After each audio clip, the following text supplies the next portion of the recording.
पाहिला तर राज्यातला नवदुर्गाचा सन्मान आहे असं म्हटलं तर वावगं ठरणार नाही। आणि म्हणून मी आपल्याला एवढं सांगतो की मला काही लोकांनी सांगितलं की आम्ही आता महिला लाडकी बहीण आपण केलंय, तुमच्या मुलांचाही विषय घ्या आणि लाडका भाऊ देखील आपण घेतला। एका घरामध्ये 12वी डिप्लोमा डिग्री असेल तर त्याला देखील आपण प्रशिक्षण भत्ता देण्याचा निर्णय घेतलेला आहे। म्हणजे एका घरात आपण मुलगी शिकणारी असेल, तिला डॉक्टर इंजिनियर वकील बनायचं असेल, तुम्हाला मी सांगतो सरकार संवेदनशील किती आहे। सरकारने जेव्हा सरकारला एक बातमी कळाली की एका मुलीने आत्महत्या केली, आत्महत्या केल्यानंतर ती बातमी मी पाहिली स्वतः। माझ्या दोन्ही उपमुख्यमंत्र्यांची माझी चर्चा झाली, चंद्रकांत दादा पाटील मंत्री यांच्याशी चर्चा झाली आणि त्यामध्ये मुलीने आत्महत्या का केली तर 50% फी जी आहे ते पालक भरू शकले नाही आणि आपल्या पालकांवर आपला भार बोजा नको म्हणून त्या मुलीने आत्महत्या केली। उच्च शिक्षण ज्या मुलीला घ्यायचं आहे त्यांना 100% फी मध्ये सवलत देण्याचा निर्णय आपण घेतला। आणि म्हणून मी आपल्याला एवढं सांगेन की हे देणारं सरकार आहे, हे घेणारं सरकार नाही आणि दिलेला शब्द पाळणारं सरकार आहे। आणि म्हणून जे लोक आपल्या विरोधामध्ये कोर्टात जातात या सावत्र भावांपासून सावध राहा। जे आपल्या योजनेमध्ये खोडा घालताय त्यांना योग्य वेळी जोडा दाखवण्याचं काम आपण करा। का तुम्ही आमची योजना बंद पाडायला गेलात? का तुम्ही आमच्या योजनेला बदनाम करताय? का तुम्ही आमच्या योजनेच्या विरोधात कोर्टात जाताय? त्यांना विचारण्याची आवश्यकता आहे।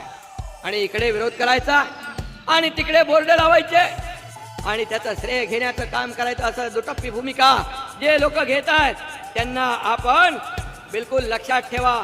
आणि त्याचबरोबर एक जे काय आता महिलांना म्हणाले मुख्यमंत्री माझी लाडकी बहीण योजना दिली, आता आम्ही सुरक्षित बहीण देखील देणार।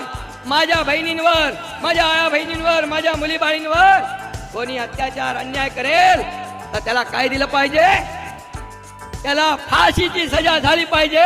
हे सरकार कोर्टामध्ये न्यायालयामध्ये मागणी करणार। गुन्हेगाराला माफी, गुन्हेगाराला माफी आणि चुकीला माफी ही तुमची भूमिका, ती सरकारची भूमिका।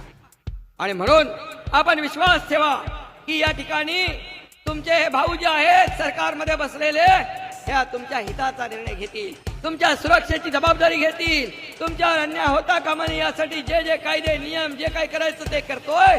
आणि म्हणून आज शेतकऱ्याला देखील आपण न्याय दिलाय। आज वीज पंप बिलाचं बिल आपण माफ केलंय। 7.5 HP ची मोटर लावून शेती करणाऱ्या शेतकऱ्याचं बिल माफ केलंय। आपण वयोश्री योजना लागू केली आहे। या सर्व योजनांचा लाभ आपण घ्या एवढंच मी आपल्याला सांगतो। आणि पुन्हा एकदा आपल्या सगळ्यांना मनापासून या ठिकाणी धन्यवाद देतो की एवढ्या मोठ्या संख्येने आपण या ठिकाणी उपस्थित झालात, एवढ्या लांबून आपण या ठिकाणी आलात आणि या कार्यक्रमामध्ये सहभागी झालात। आपल्याला मी एवढाच आश्वासन देतो, एवढं वचन देतो की तुम्ही विश्वास ठेवा।